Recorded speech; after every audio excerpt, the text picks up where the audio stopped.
What is up, my friends? You are very welcome along to today's Anfield Agenda news roundup. Of course, we have a packed video for you today. We're going to be talking about Darwin Nunez and interest in him from Serie A. Then we're going to be speaking about the growing links to Liverpool and Jeremy Frimpong, as well as some other interesting bits and pieces, including who may win the race for Wesley's signature. That and lots more to come up over the next few minutes. We will be live tonight at 8:45 with the late night agenda. Last night's show was a very fun one, especially with the whole Kevin De Bruyne story. And we're hanging off talking about De Bruyne during this video because we're still trying to gather information that we can discuss tonight at 8:45. So I hope to see you there. But as I mentioned, lots to get through, so let's get straight into the news. We're going to speak about a report coming from Italy. An LFC Transfer Room posted this, so credit to them. The post said that Napoli are looking to sign a striker this summer and that Darwin Nunez is an option. The price tag expected to be around £42 to £46 million, or about 50 to €55 million. Now remember, there's only one club that can get a discount for Darwin Nunez. That club is Atletico Madrid, if it includes a deal for Liverpool and Julian Alvarez. And of course, we're still digging deep to see what we can find for you guys about that. But it does seem like we're getting growing interest in Darwin Nunez. We know about the interest of clubs from Saudi. We now know about interest from Serie A and, of course, a couple of clubs in La Liga as well. Right, let's move on to speak a little bit about who's pushing to sign Flamenco right back Wesley.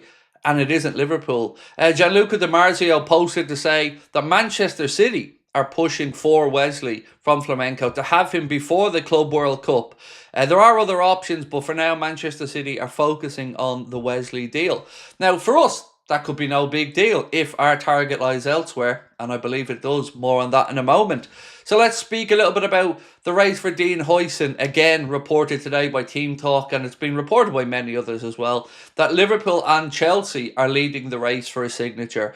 I hope that Liverpool can get the job done and bring in Dean Huijsen. We know that the agency has good links with Chelsea from the past, where they brought in, well, they've done recent deals with Chelsea as well. I believe that they've extended contracts. They've brought in players like Moise Caicedo, who was signed to the same agent. But don't give up all hope on it at all, because remember who brought him to Bournemouth. That was Richard Hughes, Liverpool's sporting director. So certainly a race, but it looks like a two-horse race at this point. We don't know how serious Real Madrid's interest is in Dean Huijsen, but like I've said before, I can see Liverpool making a change or two at centre-back in this window. And I'm not just talking about bringing one in, which we know is going to happen, but I can see maybe one or two moving on. Canade's situation, still have no update on that one.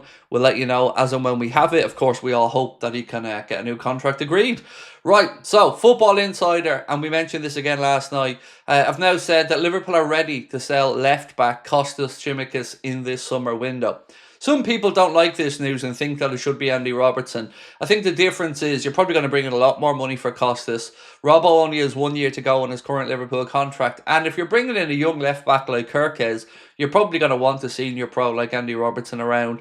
Set the tone, keep the morale high in training and push for the play. So I've no problem. Kostas was always the one that I thought Liverpool would look to sell. Just a matter of how much for and where to. Right, let's move on to the growing links around Frimpong. And it is many publications that are writing about Liverpool's growing interest. Ben Jacobs has said this: Jeremy Frimpong has emerged as a top target for Liverpool. £30 million release clause, or €35 million we've mentioned previously.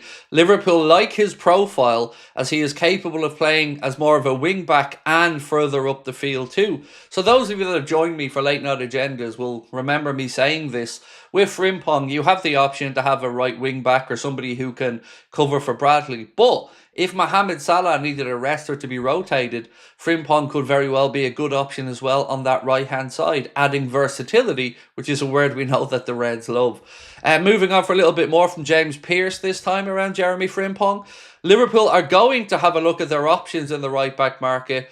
I know, you know, Jeremy Frimpong has been mentioned as a possibility. Again, if James Pearce isn't just running this one dead, it must have some legs to it. So, Jeremy Frimpong, again, growing and gathering admiring glances from the Reds. Graham Bailey has put out something that, if true, would certainly be sensational. Said, according to Graham Bailey, Liverpool have spoken to Rodrygo's representatives about a move over to Anfield. Now look, our admiration of Rodrigo Goes goes back I think it was Santos, the Brazilian club he was at, or it was one of the Santos or Sao Paulo, excuse me, I can't remember off the top of my head. But Michael Edwards tried to bring him to Liverpool previously. At the time, it would have only cost us about $2.5 million, but of course, he decided to stay in Brazil, finish his studies, and then went and joined Real Madrid, and the rest, as they say, is history. So keep an eye on this one, as it does look like Real Madrid are going to try and sell him. What I don't know at this point is if our name has been used to try and drum up interest, or if there is any serious interest from us. Sincerely, I just don't know. So Fabrizio Romano is the latest journalist to speak about Frimpong and Liverpool. So we didn't just bring you one, we didn't just bring you two. We have a hat trick today of journalists talking about Frimpong and Liverpool.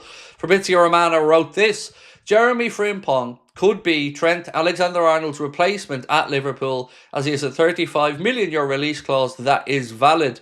So again, looking like there are strong ties with Liverpool and Jeremy Frimpong. We know that the player is open to the move, as has been reported as well. So do keep an eye on this story, because that would be one box ticked. If we get Kirkus at left back, that's another one. And hopefully then we start to move through the positions and adding the strength in depth as needed. Again, gonna go back to speak about the De Bruyne stuff. We will discuss that in more detail tonight. And don't go anywhere yet, because we have a really interesting story coming up about Aston Villa's goalkeeper. Just want to quickly remind everybody about our 2 live shows in Liverpool, selling really, really well. So thank you to everyone that got their tickets. If you want to get some of the last remaining tickets, you can do so with the QR code on the screen or the link in the description of this video.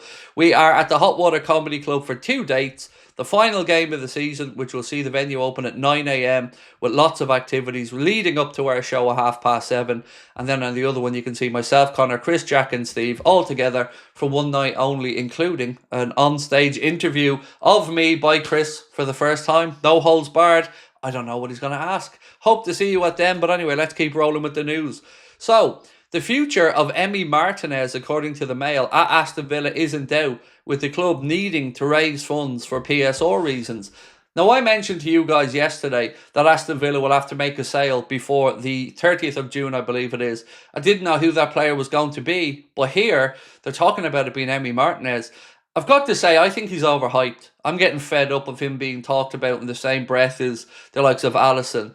I would even put Donnarumma above him at this point. Donnarumma's been absolutely sensational this season.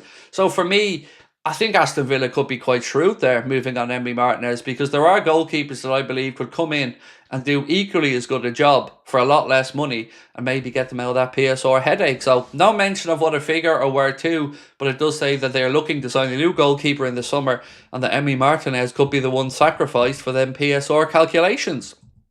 Right, folks. Next up, we're going to speak about Arne Slot and how much money or what we can do in the summer. So, Paul Joyce has written that the Premier League champions are planning to improve their attacking options this summer, and that they should not only aid the defence of the Premier League title, but also allow them to be more threatening on the continent, meaning that we can go out there and really attack the Champions League. So look, again, I'll believe it when I see it. I very much hope it's true, but if it is, wow, we could be in for some exciting times ahead. If Liverpool are building, not just to go and retain that Premier League, but to go and make an assault and trying to bring old Big Ears back to Merseyside as well for number 7, that will be very much welcome by myself and I'm sure all the Liverpool fans around the world. So, lots to go through on this video. As I mentioned, we've spoken about the summer transfer window and the right back situation. Lots of links there to Frimpong. We're going to be covering Kevin De Bruyne tonight at 8:45 on the late night agenda. Do join us for that one. So much more to go through. Rodrigo Goes. We're going to be discussing other areas of the pitch as well. But mainly, we want your opinion. Last night was a fantastic stream. Over 3,500 people in at 10 PM. Just to talk about the De Bruyne situation and, of course, the fact that Arsenal and their absolutely deluded manager got knocked out of the Champions League. We'll see you then. If I don't see you before then, hopefully catch you tomorrow. Thank you for tuning in as always. Don't forget to drop a like on the video, hit that subscribe button, and most importantly, let me know your thoughts in the comment section. Much love, my friends. Catch up later.